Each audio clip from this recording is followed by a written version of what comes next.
Good morning, everyone. If you would kindly please take your seats, we'll get started here. It's great to see all your smiling faces. It's a great day. So welcome to Family Forum 2. Let's get tactical, resiliency, and upstream prevention toolkit building. This is a really exciting forum. My name is Holly Daly, and I'm honored to be your AUSA Family Readiness Director.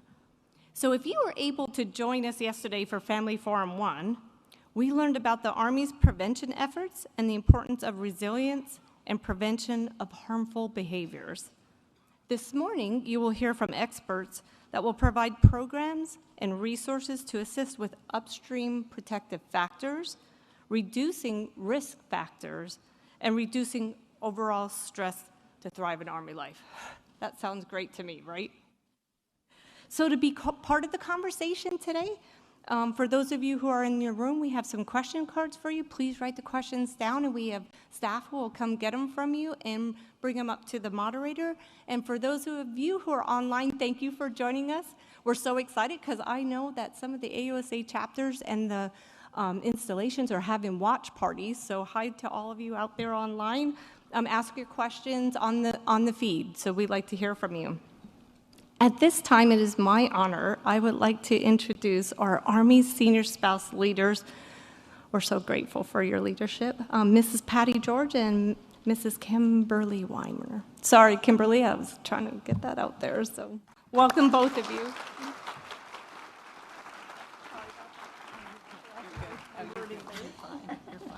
Thanks, Holly.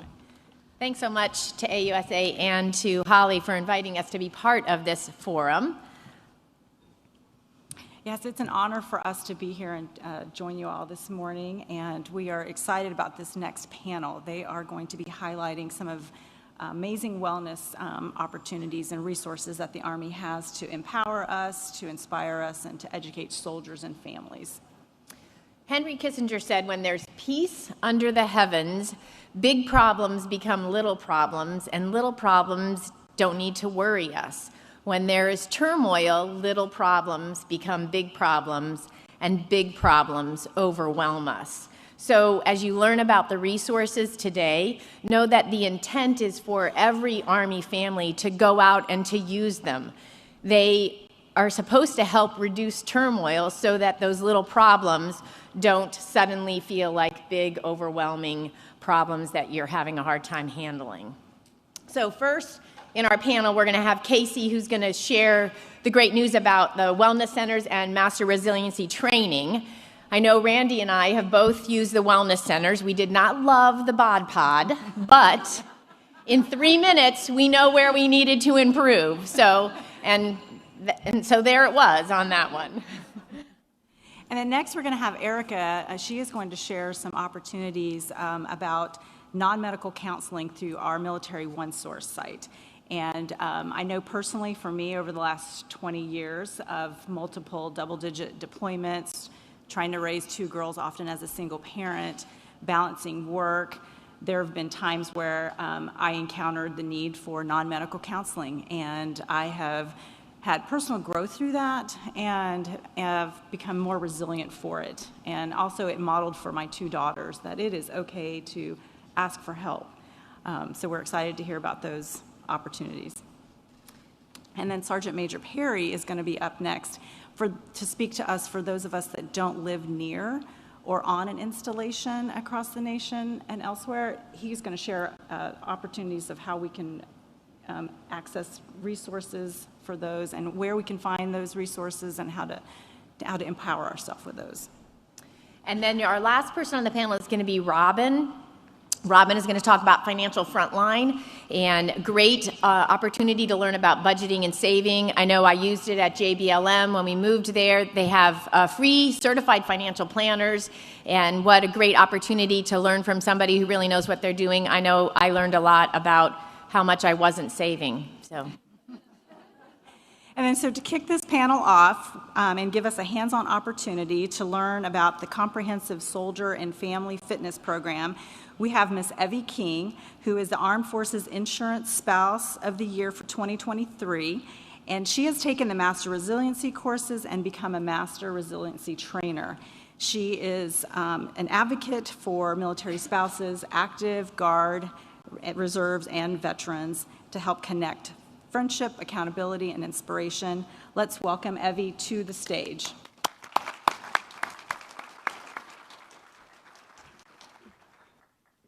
Thank you. Hi, everyone. Good morning. This is my first AUSA. Thank you so much, Holly and the AUSA family team, for allowing me to be here. Can you tell that I'm a newbie? Because immediately yesterday, I could tell who were seasoned conference attendees and who were the newbies by one thing. We all wear them. Shoes. I was waiting in line. I don't know if any of you were waiting in line yesterday, waiting to get in, and already my feet were killing me, and it was only like 9:30 in the morning. Someone next to me was wearing this beautiful black suit, very put together, and they had bright blue ASICs on. Not even like the trendy white shoes that we all see all over Instagram. No, they were here to walk around, and their feet were going to feel good. So you bet today I brought flats that I'm changing into right after this. But I'm not here to talk about shoes. I'm here to do a demo for you for resilience training in 3 acts. So I need 6 volunteers, and I have Starbucks gift cards as a thank you because it is early in the morning and I'm asking you to participate. So who would like to, yes, just come on up. I just need 6. Awesome, thank you so much. You can just come up on stage. We're gonna have a mic. I'm just gonna give you a piece of paper. You have a script. You just have to read. I made this really easy for you. Awesome.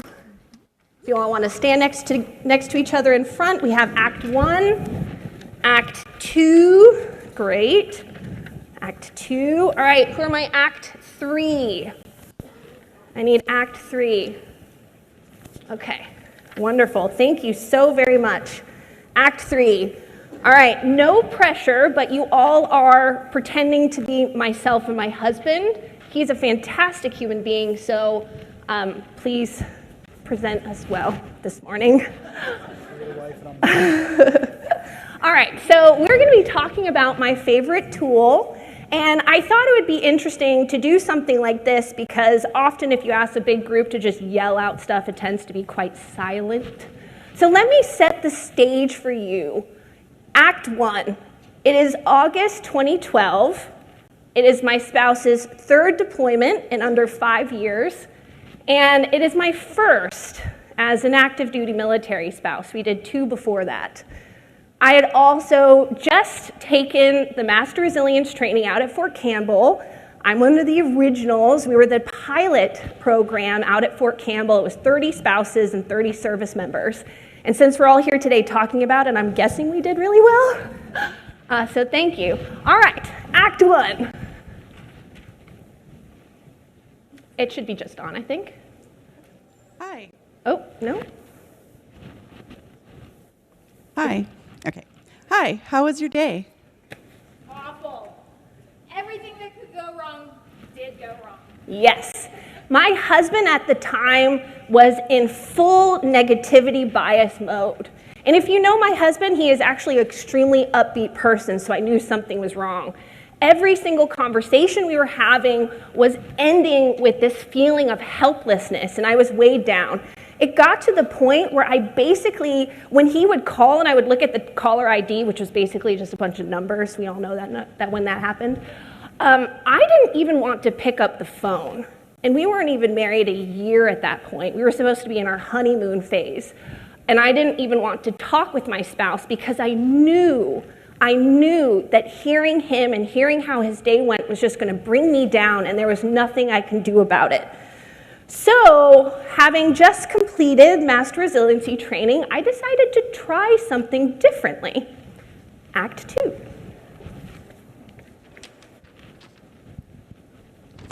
Hey, what is something good that happened for you today? All right, pause. What do you think he said? Think about it. He is in that negativity bias. Nothing. Yes. Nothing. No. Share with me something good, one good thing that happened today. It can be small.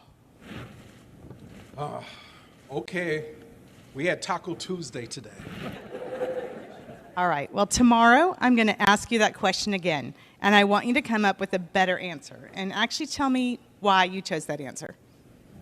So we continued to do that through the remainder of the deployment. And what was really magical is because he knew that I was going to ask this question, he started going throughout his day looking for something to share with me, and I did the same. So he was very excited for our phone calls. Now, does that mean that we didn't talk about the tough things? No. But that wasn't the entire conversation that we were having. So yesterday, one of the panelists talked about, and we're all here talking about, upstream prevention, and he mentioned that we need to create conditions that make life worth living. I want to go further because, yes, we can have those conditions, but if we don't notice them, we're just going to continue building that negativity bias and confirmation bias and going through life, with all of the bad things sticking on us and all of the good things passing you by. Those conditions exist. And that is why, and I know some of you in the room probably know exactly the tool that we're talking about today, Hunt the Good Stuff.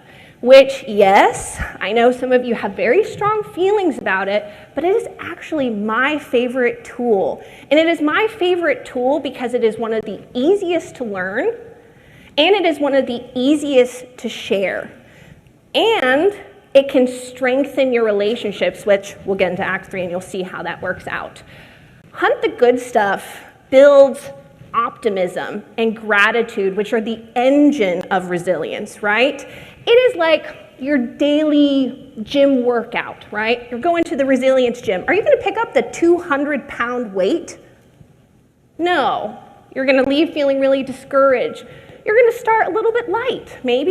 You're going to feel it, and it's going to get easier every single time you use it. And that, to me, is Hunt the Good Stuff. All right. Act 3, setting the scene. My spouse is now back. We've been doing Hunt the Good Stuff throughout the whole deployment, and we have now entered that crucial reintegration stage. What are 3 good things that happened to you today? Well, I really enjoyed waking up early and spending time with you on the patio. It was nice to spend a slow morning together after spending so many mornings apart. What about you? I liked our hike this afternoon. I've been cooped up at work all week, and I enjoyed getting out in nature. The fresh air was so rejuvenating. I love Hunt the Good Stuff as a relationship building tool. Do you see what happened there? Think about it. We've just spent months apart, and now we spent the day together, and we get to tell each other what it is during that day that we noticed and had an impact on us, right? As a family, we are creating an attitude of gratitude within our household, right? We are identifying situations that have a positive impact on our well-being. And now I as a spouse and him and a spouse, we can now recreate those. So now I know when my spouse comes back from a deployment that he probably wants some slow mornings together. And he knows that I really enjoy going on walks outside because I find the fresh air rejuvenating. Essentially what's happening is we are giving our spouses and our family members the answer key to the manual that we all wish we were born with.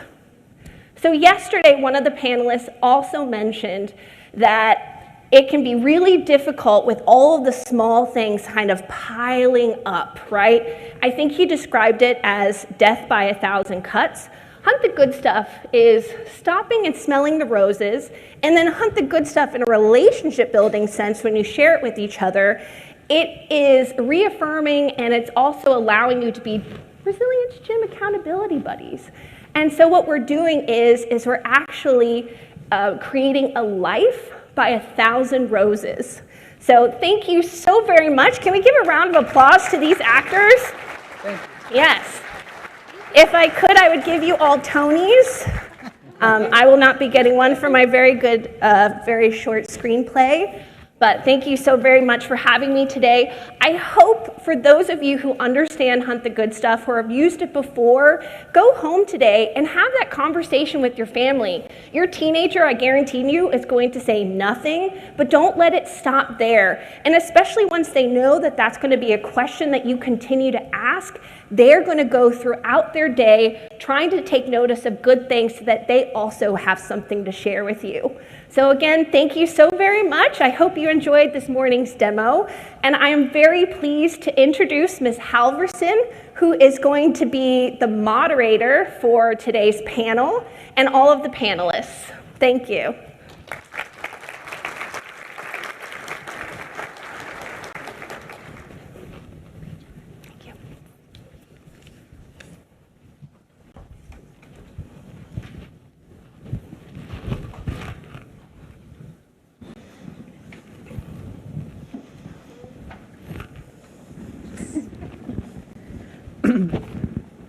What a great demonstration. How about another round of applause for Evie and for the Academy Award level volunteers. Amazing work. As military spouses, we know readiness and resilience, balancing careers and families, long deployments, the military culture, and of course, all of the moves. Today we have a panel to talk to you about some tools for your toolkit as a military spouse, and not only for you, but for you to share far and wide. One thing we hear all the time from soldiers and family members is that I wish I had heard about this program or resource earlier. And getting that information out, as we've talked, has been a constant battle. But we're here today to present you with some of the programs and resources that you can put in your toolkit and that you can share with our soldiers and family members. So today on our panel, we are fortunate to have Sergeant Major Michael Perry, the Senior Enlisted Leader to the Deputy Chief of Staff G9, which has oversight for all of our soldier and family programs. Next to him, we have Ms. Erica Slayton, Director of Military Community Support Programs in the Office of the Secretary of Defense for Military Community and Family Policy. Next to her is Casey Idemiller, Chief Training, Prevention, Resilience, and Readiness Directorate in the DCS G9. And on the end is Ms. Robin Mrazek, Financial Education Program Manager, Prevention, Resilience, and Readiness Directorate in the DCS G9. Thank you for being here today, panel members. Thank you. Thank you. Thank you very much. Starting with Sergeant Major, would you mind giving a brief introduction of yourself? Yes, ma'am. Tell us a little bit about yourself. Yes, ma'am. Thank you, Mrs. Halverson, and thank you all for being here. So I am Sergeant Major Michael Perry. I have the privilege and the honor of serving as a Senior Enlisted Advisor to the DCS G9, who happens to be Lieutenant General Kevin Vereen. I've served in this position now for about 18 months, and it's truly been an honor. From a family perspective, I've got a spouse of 10 years. We have a blended family, 5 children, and 3 beautiful grandchildren, all granddaughters, as a matter of fact. So I absolutely love that. Brief description of what the G9 does. And so, the G9 has been around since 2019, but candidly, a lot of people still don't realize what is the G9 and what do we do? And so, this panel is a great opportunity for us to highlight some of the programs that ultimately that we do for our soldiers, our families, our spouses at the installations. We do lead the integration across the entire Army staff, working very closely with other quality of life partners, IMCOM. The title of this panel is Let's Get Tactical. And so when you think of IMCOM, really from a garrison perspective on every one of our installations, that's where a lot of the services and the resources are that we execute. From an Army perspective and Army staff, we're providing the policies, the programs, the resourcing long term. But again, it's about us all working together in order to deliver the effects, which again is to ensure that our soldiers and our families have everything they need, especially from a quality of life perspective. There's been a renewed emphasis on warfighting, but the reality is while our soldiers and our service members are the ones that deploy in defense of our great Constitution, we cannot deploy without the love and support and the peace of mind that our soldiers and our families, our families, our children, our spouses have everything they need at the installation. When you go to an installation, you're not going to see a big neon sign on some building that says G9. Here's what we do, right? But, some things that are in our portfolio that absolutely impact a lot of you and those that are online. Housing in barracks, installation resources, child, youth, and school services, morale, welfare, recreation, Army community service, as well as a myriad of soldier and family programs. One of the big ones for us is spouse employment. And there's been a lot of emphasis and effort from an Army and a DoD perspective to ensure that we continue to evolve the way that we're, understanding the dynamics of how Army spouses and wanting to have their own careers has changed. And soldiers are going to have to continue to PCS from one installation to another. And what we should never do is put a spouse career and his or her goals in jeopardy. And so we're putting a lot of emphasis in that area. Some additional programs we have is EFMP, Financial Readiness, which Robin is going to talk in depth about, Army Family Action Plan, and Prevention Resources. And so it's all of these programs coming together, which again, gives our soldiers and our families the ability to be a team to support and win. Again, thank you very much for being here. It's truly an honor. I look forward to your questions. Thanks, Sergeant Major. Erica? Good morning. Again, Erica Slayton. I am the Director for Military Community Support Programs. That's in Military Community and Family Policy. Very happy to be here and be on this stage with a team of experts here. We all work together towards supporting our service members and families. I have been in the role as director here. It'll be in November. It'll be 2 years in November.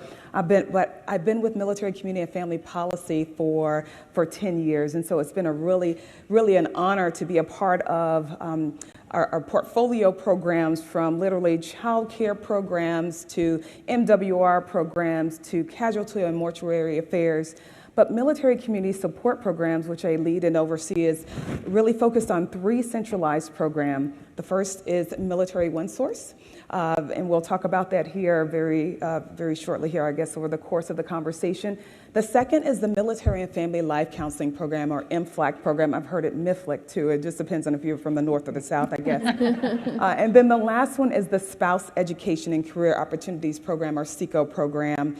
So those are the 3 programs that I oversee. I am also the spouse of a retired Marine. It does not fall short on me that I am surrounded by soldiers and folks, but this is all, it's one fight. So again, just really happy to be a part of the panel. Thank you. Thank you, Erica. Casey? Hi, thank you so much for having us and for attending this today. My name is Casey Idemiller. I'm the Chief of Training and Education in the Directorate of Prevention, Resilience, and Readiness in the G9. And I am a military spouse. My husband is in the Army, and we just welcomed our first dependent daughter 2 weeks ago. So I'm awake and I'm here and I've had my coffee. But I'm also the program manager for CSF2, and I've been doing this job for 7.5 years. And what's really great is I think that this is one of the first areas with training and education that we have tried to enter into the integrated prevention capability and functionality. We do suicide prevention as well as substance abuse prevention, and we also touch on financial readiness and sexual harassment and assault prevention in different areas, bringing all of that in, not to say that you have to be resilient to overcome those things, but how can we really make sure that we're not being redundant? We are also providing these different life skills to all of our soldiers and their families and Army civilians. So we do have a very broad portfolio when it comes to providing those training and education to the field in units, but also in professional military education. So I'm happy to talk about CSF2 and how that is complementary to H2F and to the Armed Forces Wellness Centers and all the other capabilities that we work with across the prevention spectrum. So thank you for having us. Thanks, Casey. And I have to say, at this point after my first kid, I was still in sweatpants. So, wow, very impressive. Comfy tights. Robin? Hi, everybody. My name is Robin Morozic. So I am the Financial Education Program Manager under DPRR. That's how we say it, and actually can remember it. So I am actually also an active duty Army spouse and have been for about 19 years to my high school sweetheart of over 26 years. And so we've been together a long time. And when we go and we look at all of these different things for financial readiness, it actually encompasses a lot. So I've been accredited accredited financial counselor for the last 16 years, really working within the realm of the Army life. And so what I'd really like to talk to you about today is really getting after financial well-being. So financial well-being is how our financial situation and money choices provide us security and freedom of choice. And when we look at that, it's not as simple as just looking at money in versus money out. It's really looking at our social and economic environment, our behaviors, kind of our knowledge and our skills. So it encompasses so much more than just going and doing something of basic financial management. And so we're going to go and explore a little bit of that today.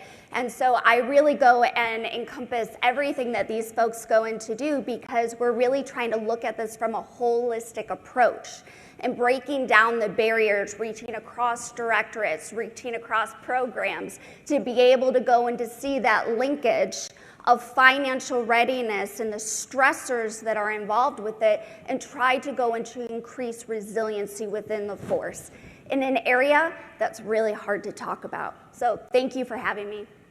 Thank you for all those introductory comments. We'll get on to some questions. For Sergeant Major, how has the Army's approach to prevention evolved over the years, and what key strategies have been implemented to address the critical issue?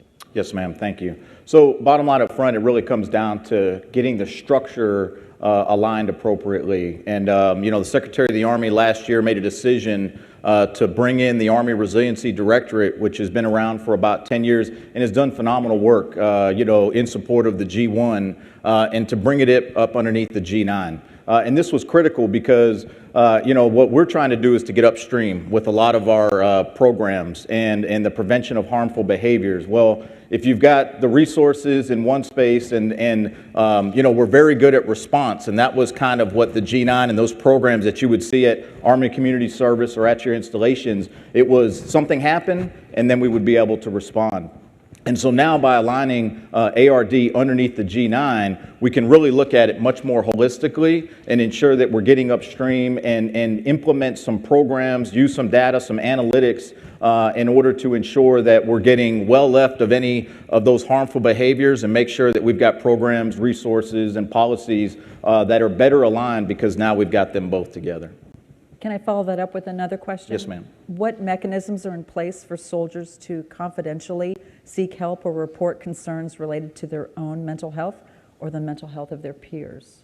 Yes, ma'am. So I know with the MIFLAC program, I know you can help me out with that, right, ma'am? But ultimately, I would say confidentiality is very, very important. And this is where I would say leadership is critical to a lot of the programs that we have to implement. When soldiers trust their leaders, especially that first line supervisor, that sergeant, that platoon sergeant, the squad leader, our platoon leaders, that frontline level, that tactical level leadership. While yes, we want to absolutely respect their confidentiality, when you build the trust and you have these cohesive teams, those soldiers will actually feel, very, empowered, and they feel like they can bring those problems to their leadership. And when their leaders can then, sometimes it's just having a conversation, understanding what is that stressor that's going on in your life. And then when that leader realizes, like, wow, Perry really needs some additional assistance, or Perry's spouse may need some additional assistance, then that's where, we can leverage our military family life consultants and Military One Source and some other resources that are out there in order to ensure that ultimately they get the support that they need. Thank you. Yes, ma'am. Erica, what is non-medical counseling, and how have Department of Defense non-medical counseling programs evolved over the years? Mm-hmm. So it's interesting because we coined the term non-medical counseling way back in the day, and so and it started with Military One Source, and then shortly after that with the Military and Family Life Counseling Program. So Military One Source 2005 is when it was established as Military One Source as you see today, and then the Military and Family Life Counseling Program back in 2007. And so non-medical counseling was a way for us to provide support around those everyday and military life issues that can cause stressors within a military context, whether it's communication with a spouse, whether it is parent-child communications, whether it's relationships, whether it's grief, loss. And so those were the types of issues that our non-medical counselors, who are all licensed master's level or PhD counselors, can provide, either through Military OneSource as one avenue, and then through the Military and Family Life Counseling Program as the other avenue. And it is, what was really great about it at the time, and still is great, is that it is confidential. And so individuals, families are more likely or more receptive to going to see a master's level licensed counselor when they know that their information won't be shared with others, with the exception of maybe a mandated report or a duty to warn in the case of someone's looking to harm themselves or others. But other than that, everything else is confidential. And so how we've evolved over the years has really, we have really grown. And I'll start first with the Military and Family Life Counseling Program. Again, back in 2007, we started with 24 counselors who were supporting a unit over in Germany, and now we have grown, fast forward to today, over 2,500 counselors across the world. With Military OneSource, the non-medical counseling started with just face-to-face and telephonic support, and as we've heard and the needs of our service members and families, we've expanded that to online counseling and then video counseling as well. So we've really seen we've definitely seen evolution of the program and how we deliver the support to ensure that we're delivering it in a way that service members and families want to receive it. And the last thing I'll say about that in terms of the evolution of counseling services, I believe for the last active duty spouse survey 2021, we saw that there were more spouses that were who had actually taken advantage of counseling services. We've even seen more of a demand for our counseling services as well. So the word is out, but we certainly want to ensure that our service members and families know that this support is available to them as an augment to some of the other resources that are here on the stage. Thank you, Erica. Casey, how do family members and the Soldiers Circle of Support access CSF2 training? And could you go over what CSF2 is and education? Yes, so Comprehensive Soldier Family Fitness. That is the overarching program that includes the Master Resilience training capability, but also a lot of performance skills, the azimuth check, which is a self-assessment tool that is mandatory on an annual basis for soldiers. And we also have CSF2 program managers at the installations that have a performance center. The performance centers are manned by contractors, but they all have a master's or PhD in sports psychology, performance psychology, counseling, kinesiology, education, etc. They also are mandated to have certification from the Association of American Sports Psychology for coach performance. So really, really a robust capability at 33 different locations across the Army. The newest one is being set up at Fort Huachuca. So for family members to access these, now unfortunately, we are not at every single installation, but we do have virtual capabilities. I know yesterday Colonel Preston mentioned how we need to ensure that you can access these different things in different platforms, whether it's in person, virtually, telephonically, etc. So we're doing our best to provide that capability locally to families as well. So if you're a family member on an installation or near an installation, you are more than welcome to walk into any performance center and request any kind of training. We do life skills. So it doesn't have to be one of the 14 MRT skills at all. It can be something to do with overcoming failure. It can have to do with academic note-taking capability or better test-taking capability. We have a lot of different offerings and you can find those on our website. You can also go to our website to request training. If you are not near an installation, you can submit that request and we can figure out a way to either bring the performance experts to you. They do have a travel capability. Or we can do a virtual training if that makes more sense for the request that you've submitted. So we want people to understand that CSF2 is a lot more broad than MRT. We did have a previous CG of TRADOC come to us and ask us to create a training for overcoming failure for our BCT trainees. And we created something called Basic Connections, and it focuses on understanding your emotion, being able to explain it and connect to your peers in a emotionally regulatory way. So we have those capabilities in-house to develop any kind of curriculum to help you overcome or go from good to great. You don't have to be in crisis to use a performance center or our CSF2 capabilities, but it is available to all family members. And Circle of Support. Circle of Support is your friends, your parents. It does not have to be a dependent who accesses this capability, mainly because we see more and more that your typical family that we knew once upon a time is not the status quo anymore. So we want to ensure that those soldiers who don't have a spouse do still feel supported, and their closest people in their lives have the access to these capabilities as well. You mentioned a few things, but would you like to go into detail about how CSF2 has changed over the last 14 years? Yes, absolutely. 14 years, wow. Definitely. So CSF2 did start off with, the 5 domains of fitness, and we still hold fast to those. But we have expanded our capability. We want to ensure that, again, it's not just master resilience training. Those skills are phenomenal. They are grounded in over 30 years of science and research. We continue to evolve and utilize current and emerging research to ensure that we are in lockstep with academia. However, we do provide suicide prevention training now at the performance centers. They work with the suicide prevention program managers, who are still the lead at the installations, I want to be clear. But we want to ensure that that capability is available with expert facilitators who can help transition that knowledge and skill set and help change behaviors when it comes to suicide, substance abuse, sexual harassment and assault, financial struggles, etc. So we have expanded beyond MRT. We do squad leader development course, which is part of the This Is My Squad initiative. So we really, we don't try and own everything. We want the units to have this training and understand that they can tailor it however they want.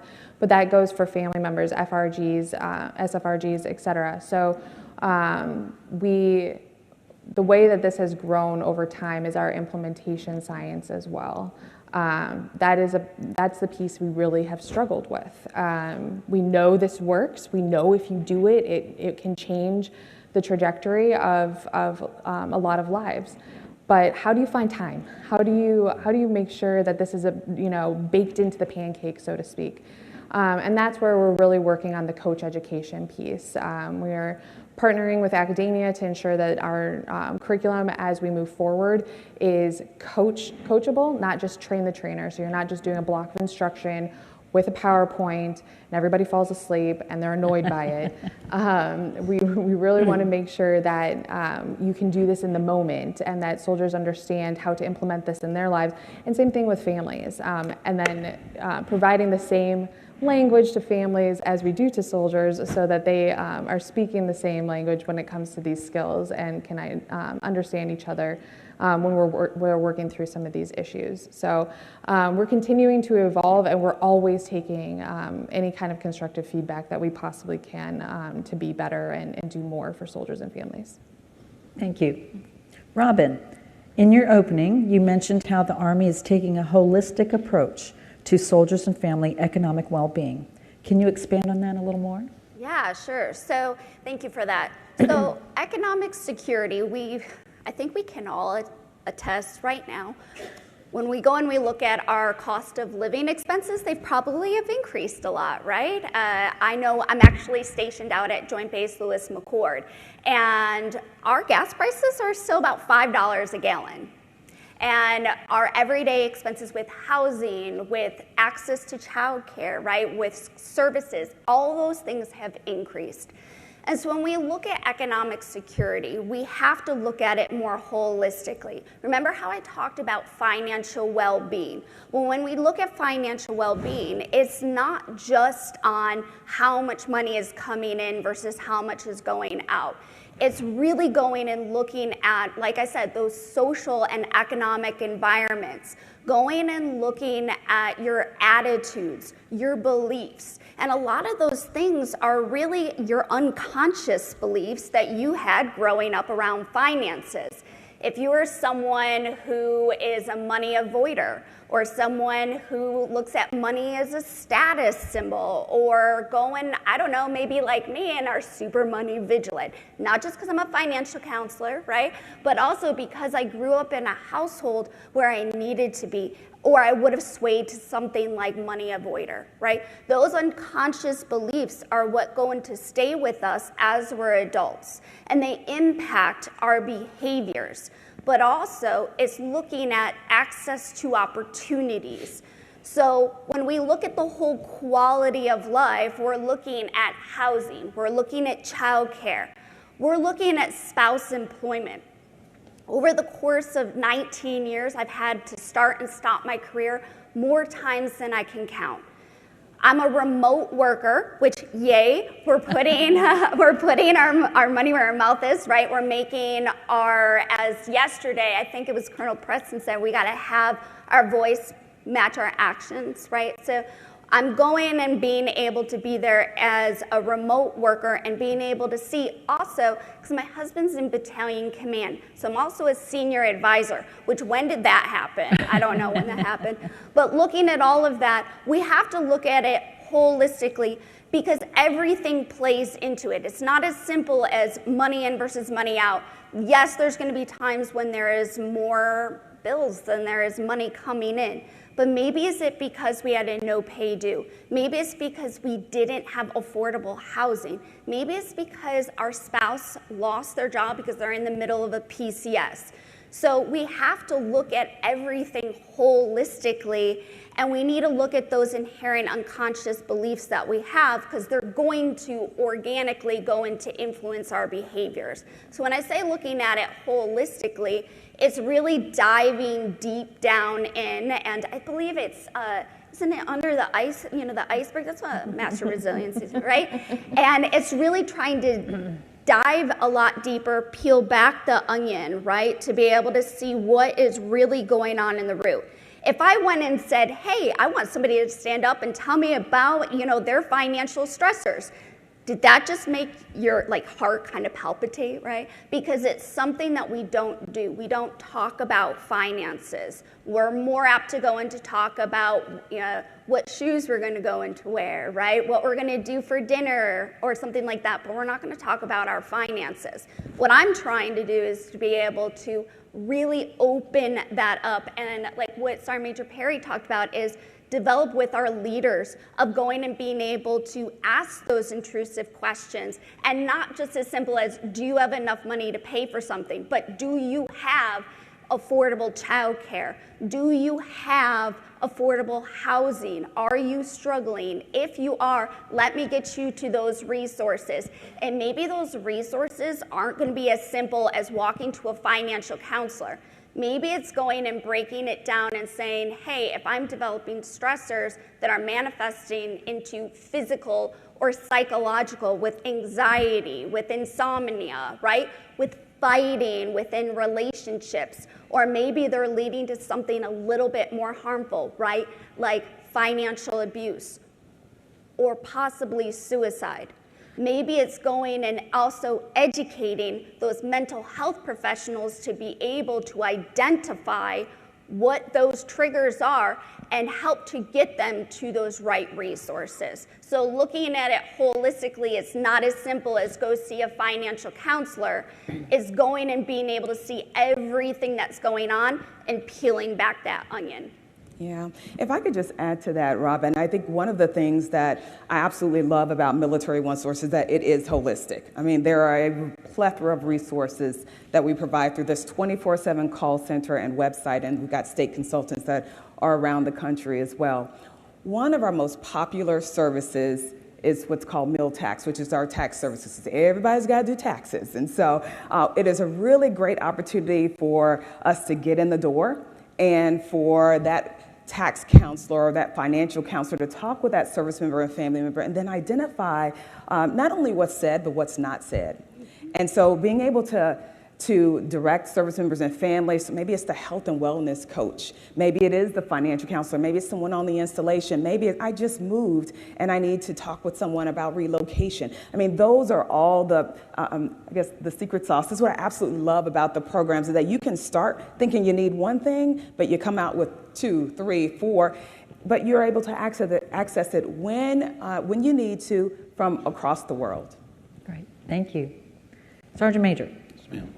In what ways does leadership play a role in promoting resilience and preventing harmful behaviors in the Army? Yes, ma'am. So, I'd mentioned that a little bit before, and I've had the privilege of serving for 31 years in our Army, all on active duty, and 28 years of those I've been a non-commissioned officer. So I've led soldiers in support of my officers, and so I've always been very passionate about leadership and our responsibility, especially as non-commissioned officers. Part of our creed is officers will have maximum time to accomplish their duties. They will not have to accomplish mine. And so, as a non-commissioned officer, whether you're a young corporal all the way up to a command sergeant major or sergeant major, I think it's very important for us to understand, our charge and our responsibility to, getting to know our soldiers. And, really you have to take advantage of the opportunity when you're at that lower echelon level, when you're that corporal, you're that sergeant, you're that squad leader, even up through a platoon sergeant, and I would offer a first sergeant, because it's that last time really throughout your career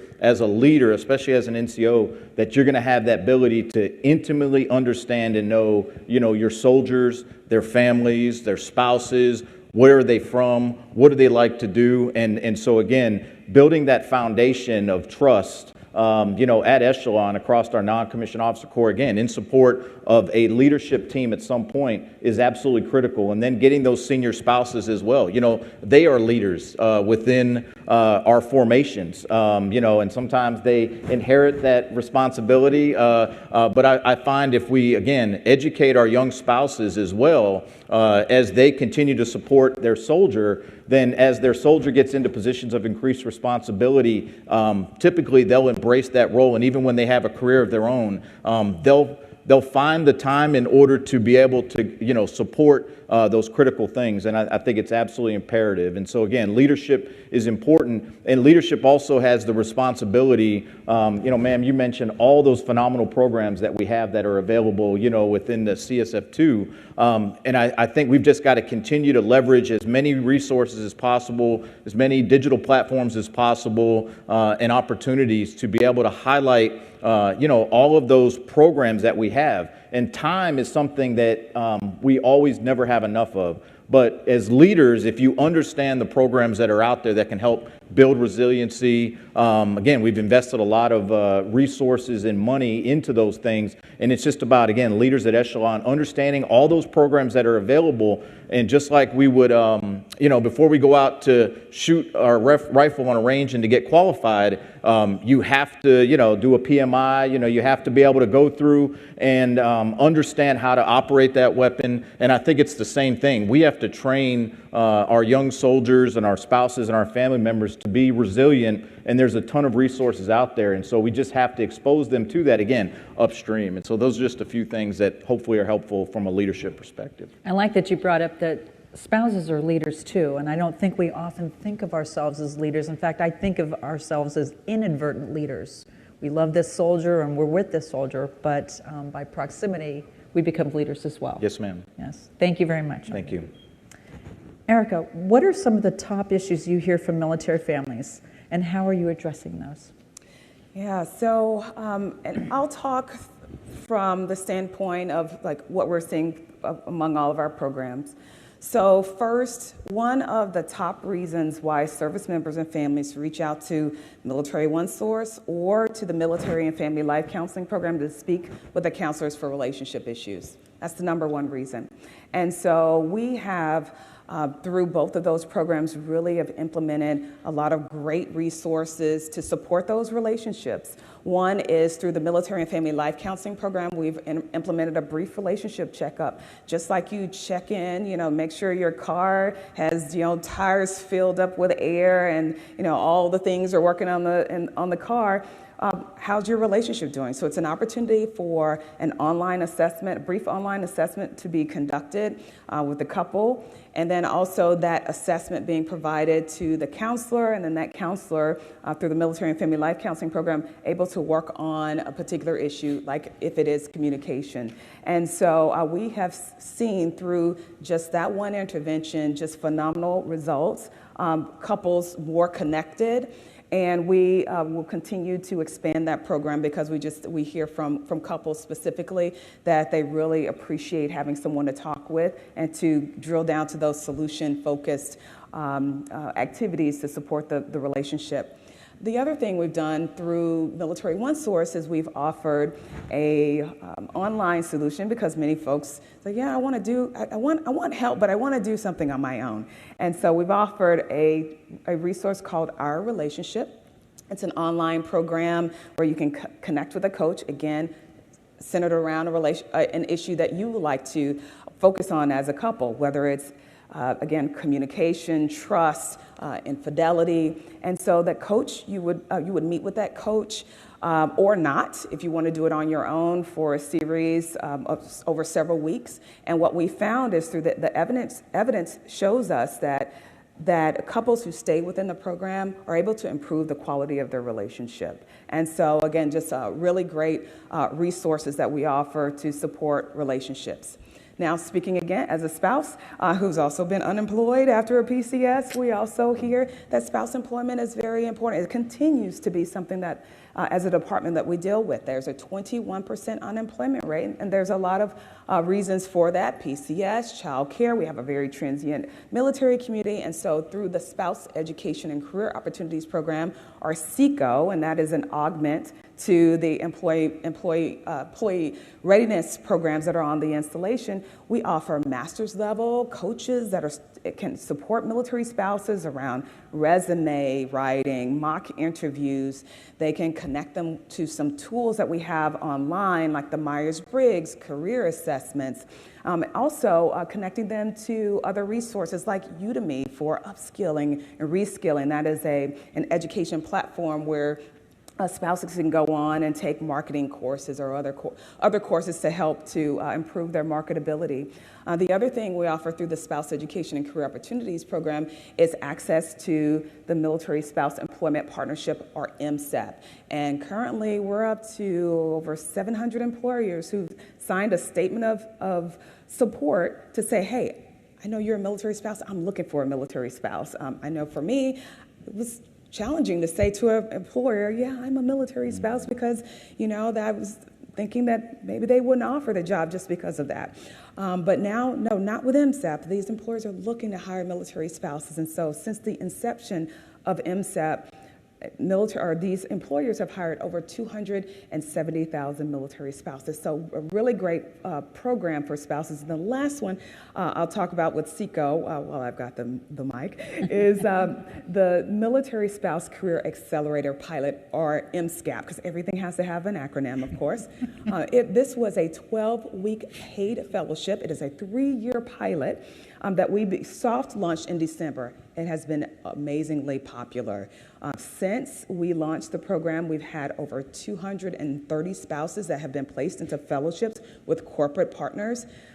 And we have more than an 80% conversion rate from military spouse fellow to employee, with an average salary of about $70,000 a year. This is for military spouses who are career ready. So lots of things going on for us to specifically support military spouses. And the last thing I'll talk about, I know, this is the last thing, is support around children and youth. particularly with our military and family life counseling program. So we have those child and youth behavioral counselors that are there in schools, child development centers, and child programs. And they hear that children need support. And so whether it's emotional regulation, whether it's getting connected in social groups, those counselors are there and supporting our children. So again, we will continue to listen to the needs of our military community and evolve and adjust our programs accordingly. Thank you. Gosh, there's so many resources. Here's one for Casey. How do CSF2, Armed Forces Wellness Centers, and holistic health and fitness differ from each other? I love this question. So they all complement each other. There is not a redundancy when it comes to these different resources. And I think there's a lot of confusion because they all sound the same. There's a lot of similar jargon that surrounds each of those capabilities. And really, they definitely are complementary rather than redundant. CSF2, we've talked about, it is a mental fitness capability, life skills. It is also, I failed to mention, we vigorously evaluate everything that comes out of the CSF2 program. We evaluate it for efficacy and behavior change, and if it doesn't work, we stop doing it. And so that is something that is very significant when it comes to CSF2. H2F is a phenomenal capability. It is based at brigades. It is for those units to really thrive in the physical realm, and they've made leaps and bounds when it comes to musculoskeletal injuries and really helping soldiers get to peak physical fitness shape. They also bring in the chaplains for the spiritual component. They bring in us for the mental fitness component.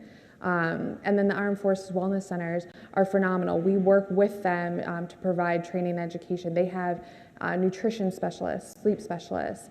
They have recently transitioned the postpartum and pregnancy PT to H2F, but they're continuing to work to ensure that that is a capability that is available to soldiers as well. But the Armed Forces Wellness Centers are also available to families.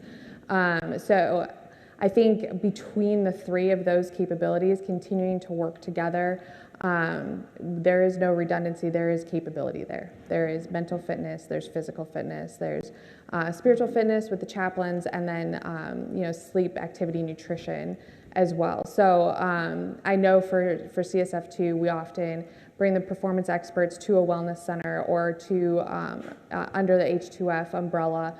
So there are a lot of different opportunities for partnership there and ensuring that we're working across those different programs and we're not creating any kind of stovepipe. And from what we've seen in the field, it is working very well together. Thank you. Robin, if I'm a brand new Army spouse, what are some of the resources that can help us manage our finances? Okay, I like this question. Mainly because I'm an Army spouse. But also, I remember coming in 19 years ago after a lovely honeymoon at Fort Sill, Oklahoma. And we got our first PCS at Fort Carson, Colorado, where my husband promptly dropped me off and said, "See, I'm going on a deployment." I was like, where am I? I'm from New York. Like, what is this? It's mountains, it's windy, it doesn't rain, what's going on here? And I had no friends, and it was a real struggle point for me when we got there. And I remember going, okay, I can sit here and can wallow in this, or I can pick myself off my feet. I didn't live on the installation. We lived about 30 minutes out of the way because we couldn't get housing on post.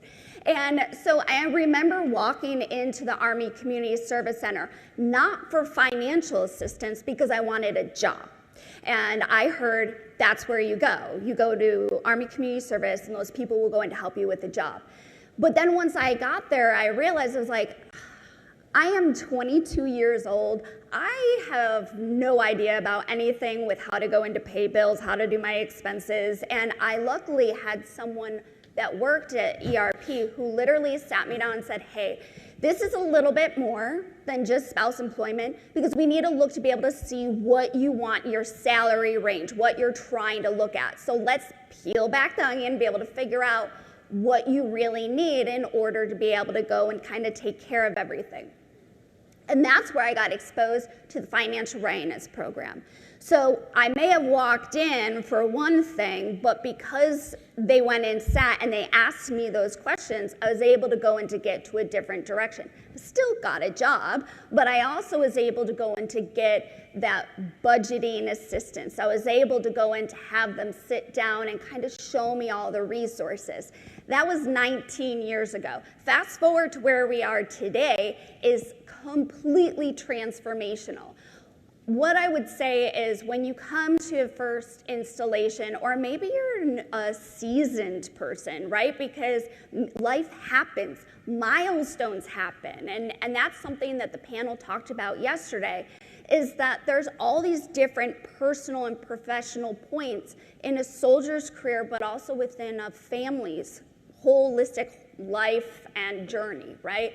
And so, like Casey, who is not a brand new Army spouse, but just had their first child, right? Guess what? That's a new milestone, and it's going to shape their life, right? So it doesn't matter where you are in the spectrum, everybody can use assistance. You want to know why? I'm going to tell you a little secret. Because it's one of your benefits.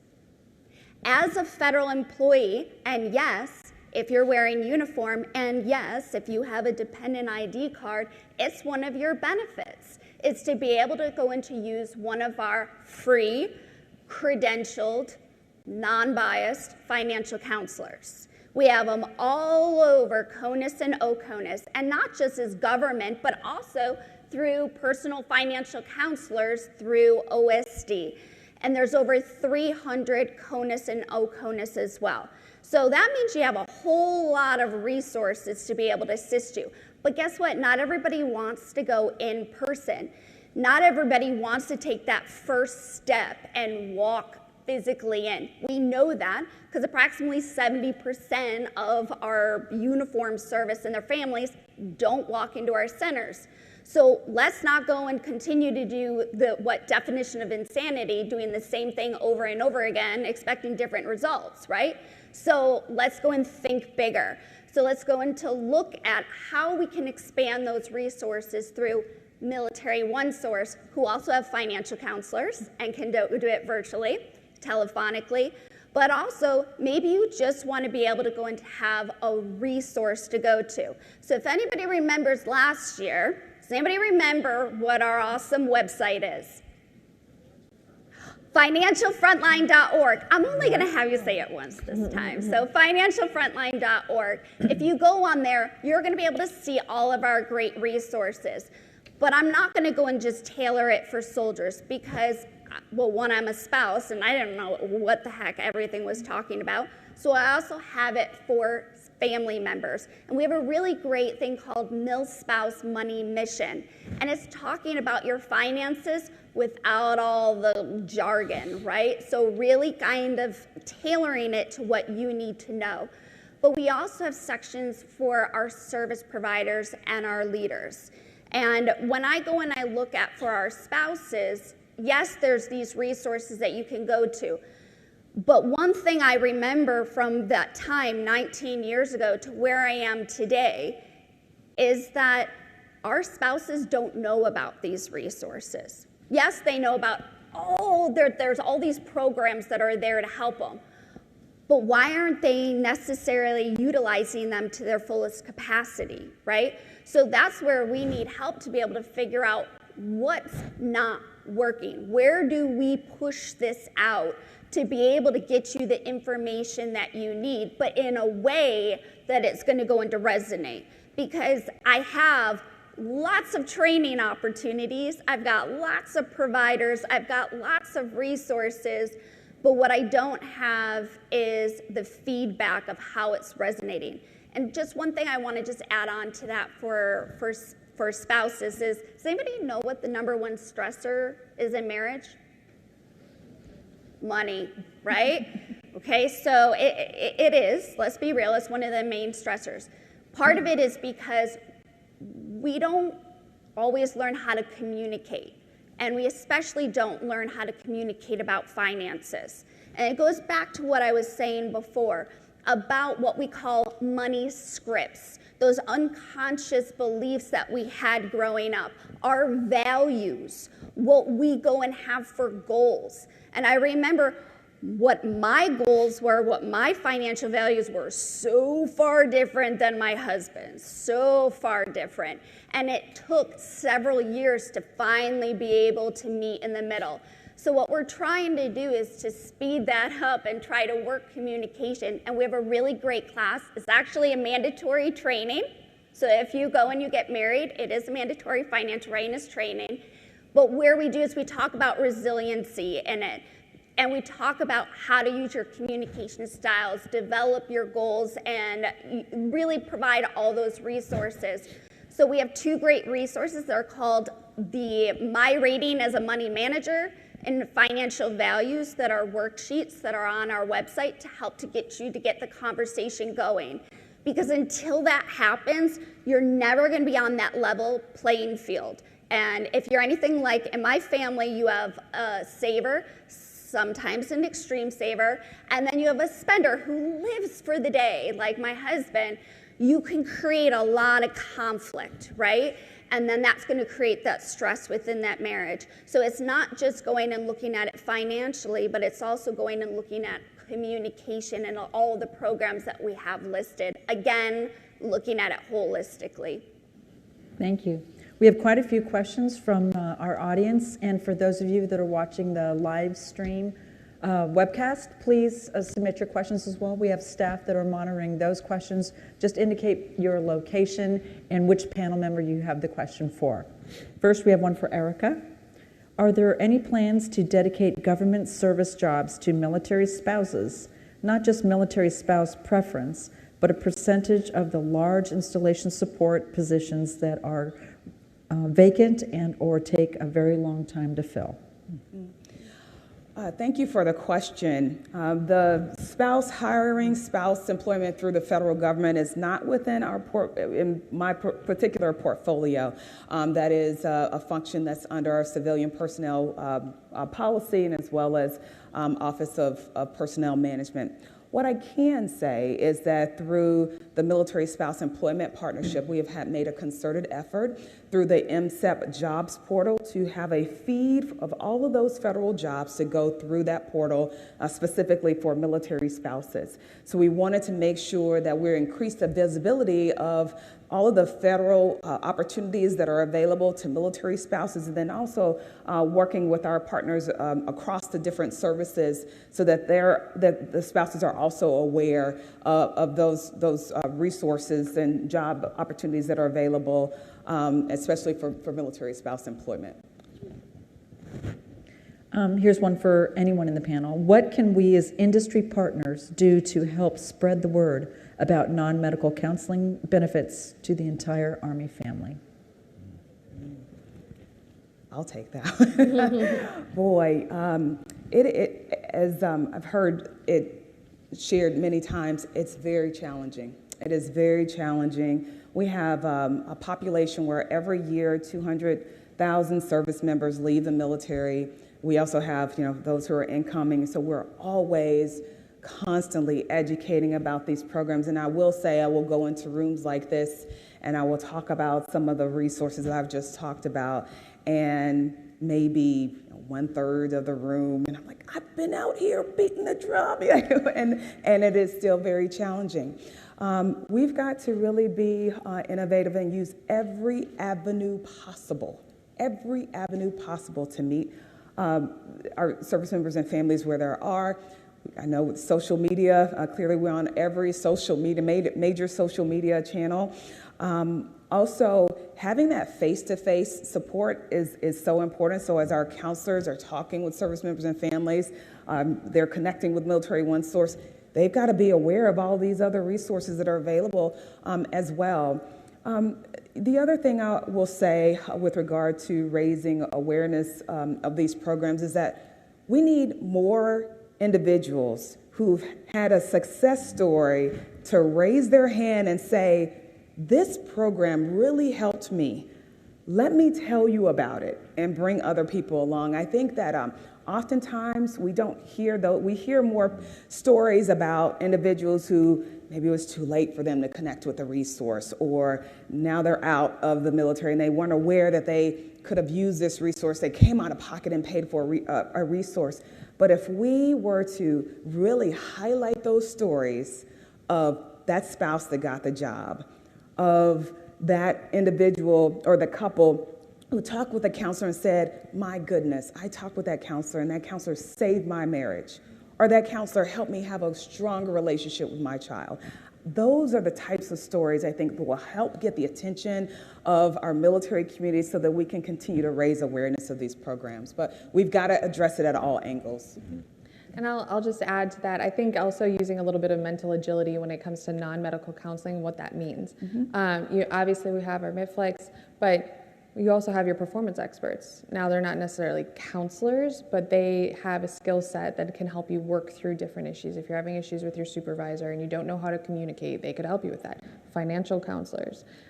So knowing that when we're talking about non-medical counseling, it doesn't have to be a behavior health thing. It can be, whatever you're looking for or looking at. So I think maybe kind of broadening that aperture of what do we mean by non-medical counseling? It can be a lot broader than behavior health. Yeah, I will absolutely echo that. So, and I see it especially from being as a financial counselor, a lot wasn't actually going and doing budgeting. It was going and working through a lot of the kind of hidden issues and really trying to almost be a coach more than going and sitting down and being like, please explain to me why you feel that you need to spend $1,700 a month on Grubhub. I just am curious. Oh, and then you peel it back and you really realize it's actually a little bit more about a behavior, right, than actually about the action. So I absolutely agree with that of really trying to go, and I think our mindset is automatic to go to, well, we need to go to mental health. But if you sat in yesterday's forum, it was really great to hear it reiterated. We're trying to move maybe a little bit away from that and really expand that definition of non-medical counseling in general, and not go straight automatically to the expert, but try to go in to see really through intrusive leadership and questions how it plays in. And if I could add, so phenomenal answers. And, so when we talk about non-medical counseling, let's just focus on counseling, right? So this is a fundamental responsibility of our leaders, with their soldiers, especially at that lower level. And it's, we've got a finite amount of resources, whether it's, the highest level of care you need for behavior health.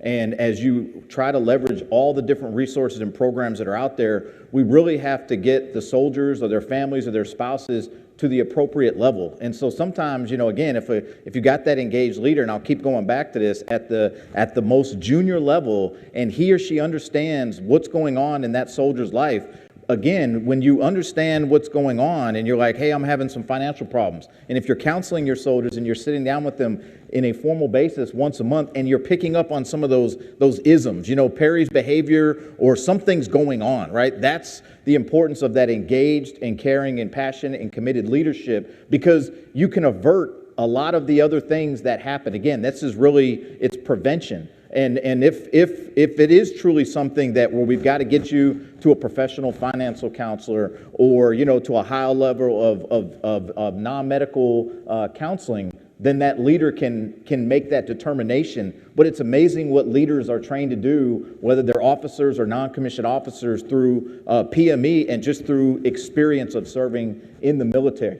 And I think we can avert a lot of issues and challenges, again, if we just continue to focus on being those caring and committed leaders.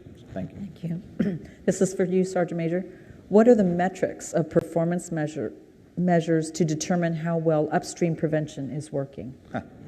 So this is something, again, as I mentioned earlier, that ARD just came to the G9 in July of this year. And so candidly, we do not have, we have not been able to determine what are those metrics, if I'm understanding that right. But by having, again, the ARD with the G9, where we've got the prevention, we've got the response, and we've got that holistic approach, that's what we're trying to do right now, is to establish and to get those baselines so we can understand, again, what are some programs that we're funding and we've been funding for years that candidly aren't delivering the effects that we need to do from a prevention perspective. And that's what having this underneath one director will be able to do. And again, once we identify what are those metrics, and I'll just be candid, we're not there yet. I don't know if you have anything else on that, Casey? No, you're absolutely right, and I think we've got some of our prevention experts here in the audience as well. But yes, still working on the baseline metrics for that, measures of performance, measures of effectiveness,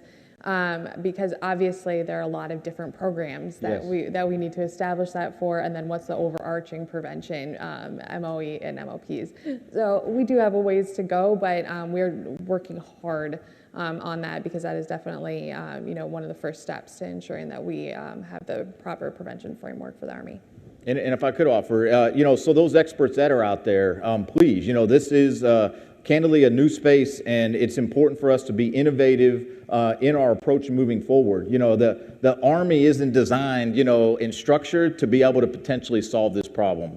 So leveraging academia and those companies, organizations out there, and having them come and talk to us, and we can better describe what are some of our challenges, across our camp stations and posts. What are we trying to prevent? What are we trying to achieve on the other end?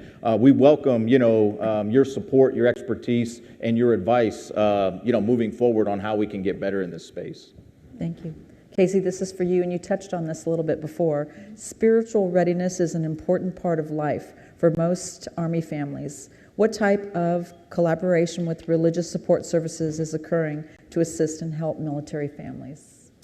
That's a great question. Now, I don't represent the chaplains, so I just want to be clear about that. But when it comes to our partnership with the chaplains and partnering on spiritual readiness, I know that they've got a couple of initiatives out there right now with the chaplains doing spiritual readiness pilots that we have helped support evaluations for. And additionally, we partnered with them. I mentioned the Basic Connections training that we did for basic trainees. And in that training, we actually studied doing the training with performance experts and doing the training with chaplains. And the chaplains actually were a little bit more effective in providing that training to soldiers and getting the soldiers to talk to them, or the trainees to talk to them, post-training or in between training as well. So we continue to work with the chaplains to provide them tools with the curriculum that we develop, so that they have additional capability, but also really promote the chaplain capability within the units as their spiritual readiness capability.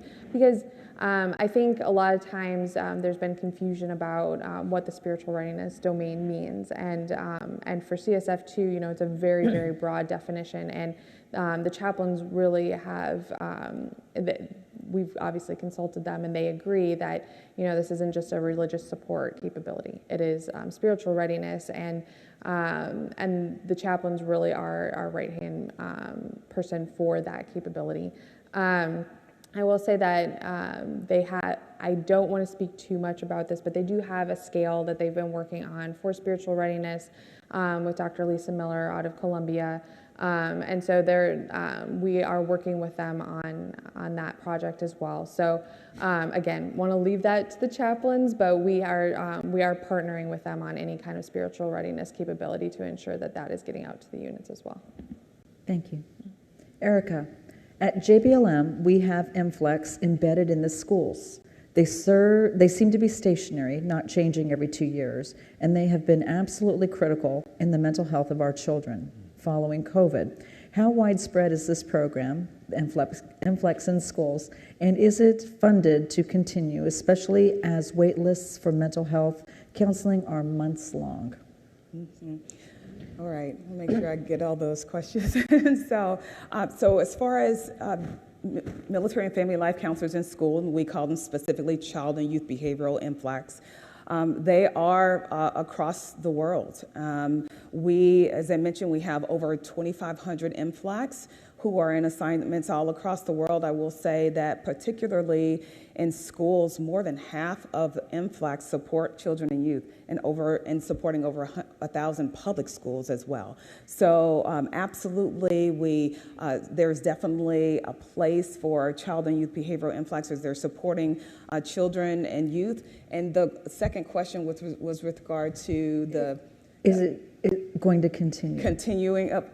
Well, everything is subject to budget, right? So I'll put that out there. But I will tell you that given the success of the Military and Family Life Counseling Program and what we've seen, as you were talking about measures of effectiveness, we started a logic model several years back and have recently refined that logic model so that we see that service members, particularly that take advantage of that counseling session after the first counseling session, they rate first, before the counseling session, they rate the level or the rate of, or their perception of the problem severity, and then after the counseling session, they rate it again. And what we've seen is the majority of those service members and families that go through counseling see improvement, and so more than 80%. So definitely, we'd like to continue to see the program to continue, but it is a phenomenal program that we do think that it really is making a difference in the lives of our service members and families. Thank you. Casey, can service members or family members of traditional Guard members utilize CSF2 services in person or virtually? And if so, how do we register?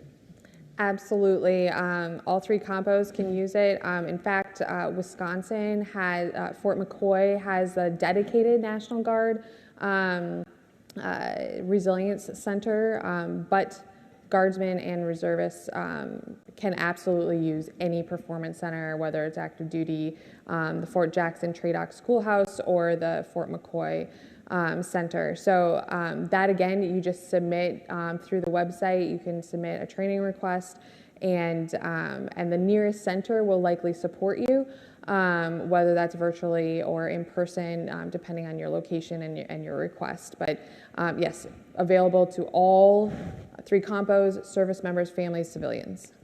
Great. Sergeant Major, do any of your organizations address military transition or at retirement or end of enlistment to ensure family success after service? That's a great question. This, again, I don't think it's something that we specifically deal with within the G9, but one of our responsibilities being a part of the Army staff is to make sure that, the G1 who has the transition assistance program, that we're working closely with them. As General Vereen and I get out across our installations, I think anytime Army senior leaders, especially from the Army staff, are getting out there, we're doing town halls, we're talking to our soldiers, our families, leaders at the garrison and the installations, and understanding what are some of those challenges. The great opportunity is that even if it's not in our portfolio, we have the access to our counterparts on the Army staff and other agencies in order to say, hey, how are we doing in this space? And if I could add to that, one thing that we do, especially for the financial portion through the Transition Assistance Program, both working across the directorates to Soldier for Life program, but also with OSD, is that we have been able to collaborate. And that collaboration is so instrumental to be able to go and to provide the boots on ground, what is actually happening, and being able, when they're kind of creating curriculum or something, and it's really great on paper, but realistically, how is it, really being executed?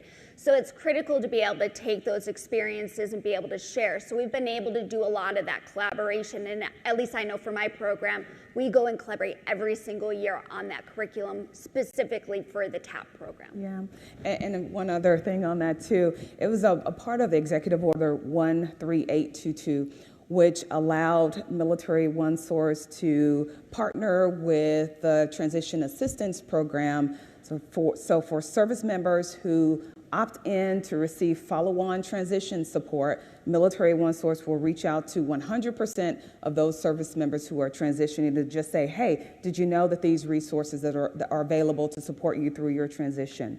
And then for those who are not transition ready, We then provide additional outreach through our peer support through Military One Source, and that enables us to conduct outreach through a phone call to just ensure that that service member knows about all the resources that's available. Do you have housing where you will be, where you will eventually travel to? Do you have a support system? And so we do have mechanisms in place to ensure that successful transition of service members and their families. Thank you. This is from Facebook. And for Erica, this is a Military One Source question. Is it possible to list all of the EFMP offices' social media links along with organizational account contact information for each location? Thank you for the question. I can certainly take that back. One of the tools that I know we have on Military One Source is called EFMP and Me. It is a tool that allows families that have children or adults with special needs to identify the resources that they're looking for, and then from there, it then connects them with the family support centers in the location where they're going. But specifically with regard to that question, I'll certainly take that back to see if there are additional opportunities to have that list all in one place if it's not there already. It's another Military One Source question. How has the website changed, and is it easier to navigate? Mm-hmm. Thank you for that question as well. I will tell you, we are on Military One Source 4.0 right now, and we continue to evolve the website to meet the needs of our service members and families. It's not perfect. However, one thing I will say is that this past year, the last past 2 years, if you have not gone to Military One Source, I encourage you to go to the website. We created a category menu where you can identify who you are. Like, I am a spouse. I am a service member. And then from there, you will get tailored resources. And so, yes, we continue to evolve the website. We continue to improve it. But we know we have more work to do, and we'll continue to streamline the website in a way that supports easy to click through and find the resource that individual needs when they're visiting the website. If I could, just to going back to the question about Military One Source and the EFMP. So for those of you who don't know, last year, August of last year, we rolled out the new EFMP. And so anybody that has had a family member, a child, a spouse that has had special needs or needed some additional care and considerations as we're transitioning.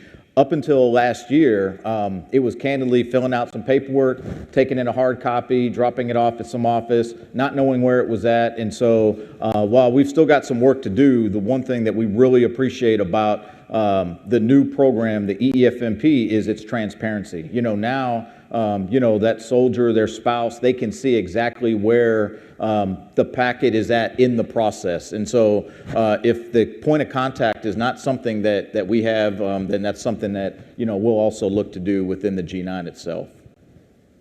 Okay, thank you. Casey, how are you connecting to the, I'm going to have to read this, to the doctrine of FM 7-22, H2F, and AR 350-1 pregnancy postpartum regulation? So how are we connected? So CSF2 is listed within 7-22, and we do use that doctrine in the new curriculum that we create. So we are well versed in 7-22 and there to support H2F with the mental fitness portion. And then as far as P3T, we would love to support with our performance experts. It's not currently in our contract. However, I do know that H2F is taking on that capability just because the Armed Forces Wellness Center has shifted over to DHA. So we don't want to lose the P3T capability, so they are shifting that over, and H2F is looking at what they can do to support that initiative, and we will continue to look internally to see what we can do in the future if need be from the CSF2 standpoint. But either way, wherever P3T lands, Our performance experts are happy to provide any kind of mental fitness support that's needed in addition to what P3T already provides. Thank you. So we're getting close to the end, and this is one for everybody, and I think it's kind of the million-dollar question. We are hearing some great examples of families using services and resources provided by these programs.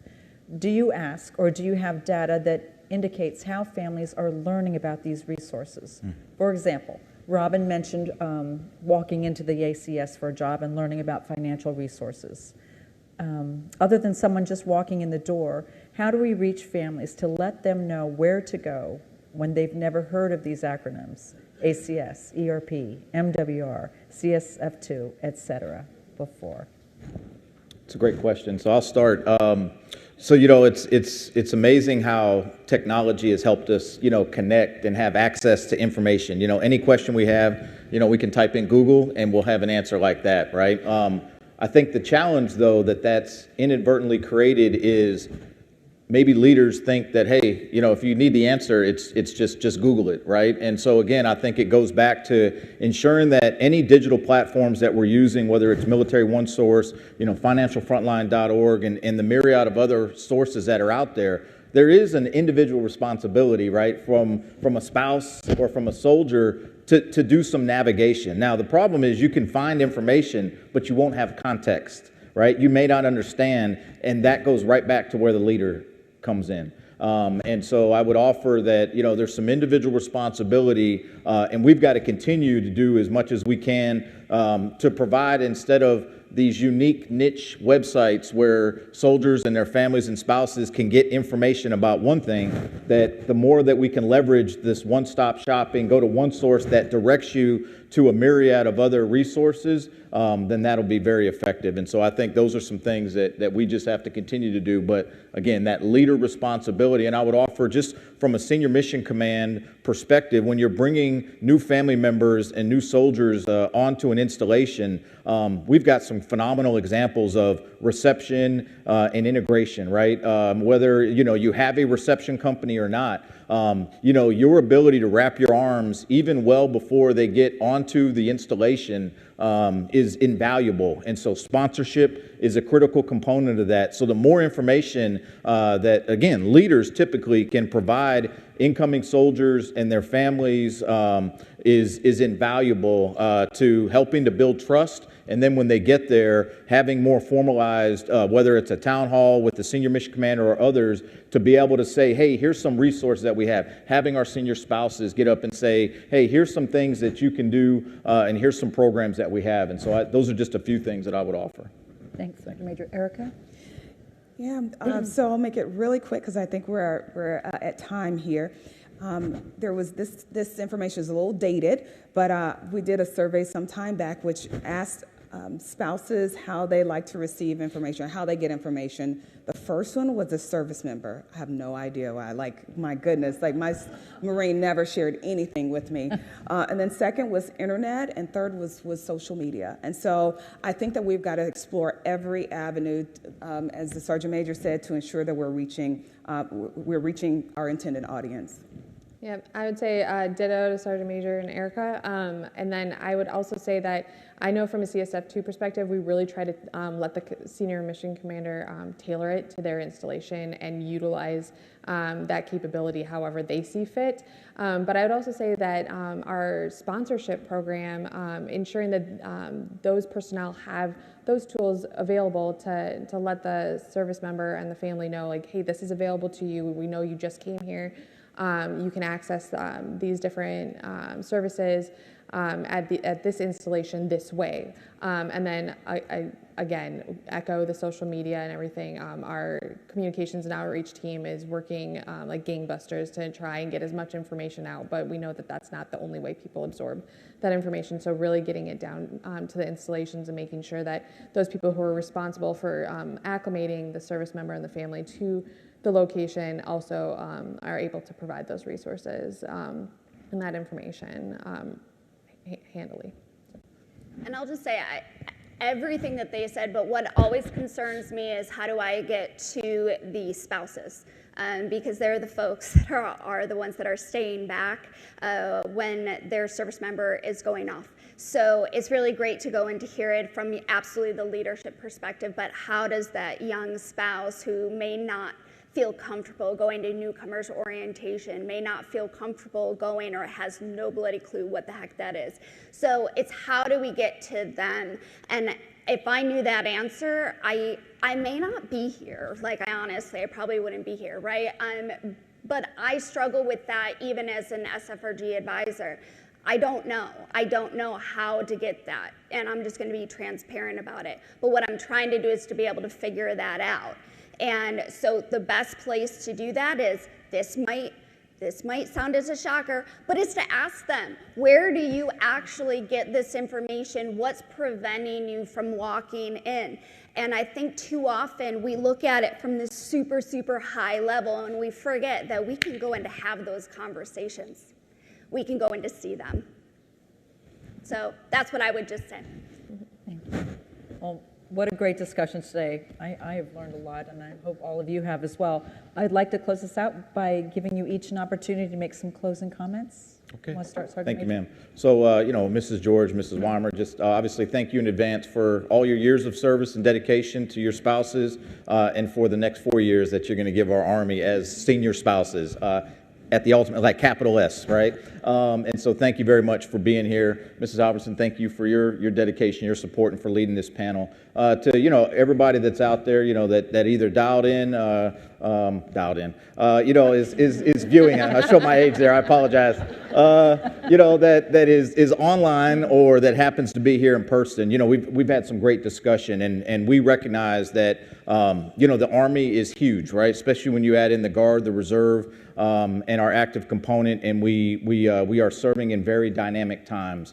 We recognize, and our Army senior leaders recognize the challenges that are out there, and they really have some, some challenges ahead to figure out how, with the resources that we have, how do we maximize the resources to do all the things that we have to do? Ultimately, the Army is called to fight and win our nation's wars, right? But again, they cannot do that without the care, the love, and the peace of mind of our families and our spouses at our camp stations and posts. So again, just thank everybody in advance, and looking forward to continue to support any way that we can within the G9. Thank you.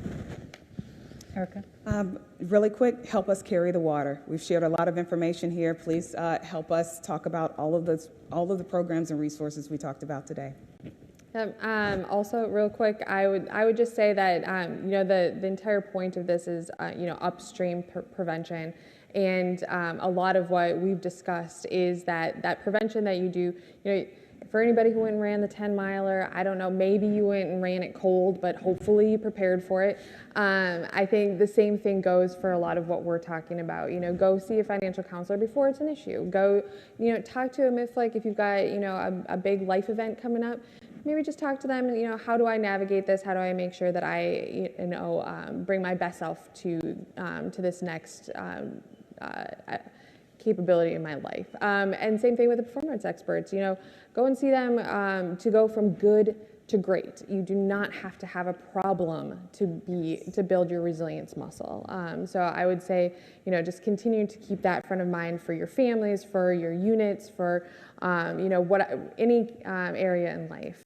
Just make sure that you're keeping that primary prevention, upstream prevention lens on, and that will help us shift as an Army as well. And before I get the hook, I will just say, in order to go and to be ready and resilient within the Army, within your family, you have to be able to secure your financial front line. So I'll just leave it at that. And please go visit our website at financialfrontline.org. Well, thank you very much to all of our panelists for all of the information they provided. Please help me thank them. We hope you found today's forum valuable, and we would like to leave you with this thought. How will you go forth after today to build and enhance your toolkit? As you heard today, there are a lot of programs and services available to help with resiliency and readiness, to include our Family Readiness Pavilion booths on the main exhibit floor. How many of you have been to the main exhibit floor and seen the? Please head down there. There are a lot of really interesting booths down there that apply to military family members. Also, take a visit to booth number 2549, which is the Installation Enterprise Assembly area. And the U.S. Army Installation Management Command, IMCOM, is working with the Army Software Factory from Army Futures Command to pilot a new concept for an installation app. It's called the My Army Post app and survey. It tailors content to the user and allows the community to provide real-time feedback. Please scan the QR code. Is that? Yep, it's over there. Okay. To see a video and take a short survey. You can visit with the Software Factory soldiers at the booth to interact with a live version and test what that is like. Your feedback will inform this effort, which is a top priority of our brand new CSA. Can I just throw out really quickly, please, there are 38,000 of you, so we would like 37 of these thousand pieces of input. We often say, I know as a spouse, I say all the time, oh my gosh, they never asked me what I thought about something. They never said, what do you think? What do you need? This is our chance. There are 38,000 people. If 37,000 go and take a look at the app and tell us, this would be helpful. When they talk about how do we know all this information, those are the kind of things. So please just take a moment and also share it with your friends. Let us know how we can have an amazing app that will really be a useful tool that people will want to download and use to empower themselves. Thank you. No, that's perfect. That's perfect. Okay, so I'm putting the AUSA hat on now, and we want to encourage you to keep up to date on all of these resources and programs through the AUSA family, or the 120 all-volunteer run chapters of AUSA. They're all over the country. Membership is free. Membership is free. If you're interested in our premium membership, but wait, there's more, you can stop by the AUSA Membership Pavilion, and you might qualify for a free Customs, Courtesies, and Traditions of the United States Army book, which was authored by our very own Ginger Perkins. She is another AUSA senior spouse, senior, what are we? Fellow. God, thank you. So check that out. One gentle reminder, please give feedback now on today's forum. Take out your phones, select the QR code on the screen, and let your voice be heard. This is how we improve our programs for the next AUSA conference. And this concludes Family Forum number 2. Please join us for the 3rd Family Forum, Quality of Life Target Topics, Healthcare and Spouse Employment, which is at 1500 Eastern Time, right here, same room, 147AB. And on Wednesday will be the much anticipated and popular Army Senior Leaders Town Hall, which will be across the hall in room 146AB. And thank you very much for attending, and we'll see you at 3.